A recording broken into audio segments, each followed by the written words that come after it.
मेरी माँ वैष्णो देवी यात्रा एक अविस्मरणीय अनुभव। जम्मू तवी रेलवे स्टेशन पर उतरते ही मन में उत्साह और श्रद्धा का अद्भुत संगम था।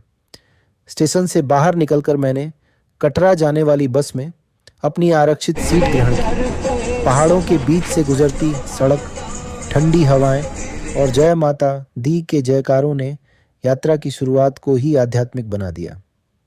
लगभग 1.5-2 घंटे की यात्रा के बाद मैं कटरा पहुंचा।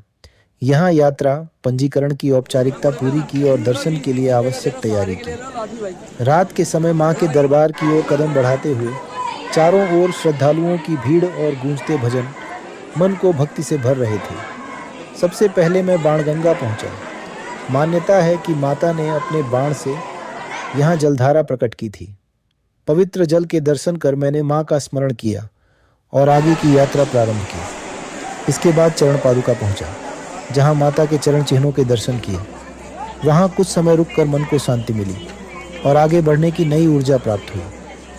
अगला पड़ाव अर्धकुमारी गर्भजून गुफा था। यही माता ने कई महीनों तक तपस्या की थी। गुफा के दर्शन करते समय ऐसा लगा मानो स्वयं मां अपनी कृपा बरसा रही है। यात्रा आगे बढ़ी तो हिमकोटी पहुंचा। यहाँ से त्रिकूट पर्वत और आसपास की घाटियों का मनोहारी दृश्य अत्यंत आकर्षक था। कुछ देर विश्राम कर गर्म चाय पी और प्राकृतिक सौंदर्य का आनंद लिया। इसके बाद मैं सांझीछित पहुंचा। यहाँ से माँ के भवन का दृश्य पहली बार स्पष्ट दिखाई दिया। ऊंचे पर्वत, ठंडी हवाएं और जय माता दी के जयकारों ने मन में नई शक्ति का संचार कर दिया। कुछ ही समय बाद मैं माँ वैष्णो देवी भवन पहुंचा। भवन की भव्यता और दिव्य वातावरण ने मन को भाव विभोर कर दिया। पवित्र गुफा में विराजमान माता महाकाली, माता महालक्ष्मी और माता महासरस्वती के 3 दिव्य पिंडियों के दर्शन का वह क्षण मेरे जीवन का सबसे पावन और अविस्मरणीय अनुभव बन गया। दर्शन के बाद मन को अद्भुत शांति, संतोष और माँ के आशीर्वाद का अनुभव हुआ।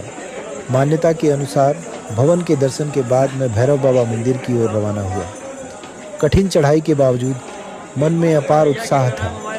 भैरव बाबा के दर्शन कर ऐसा लगा कि मेरी यात्रा पूर्ण और सफल हो गई।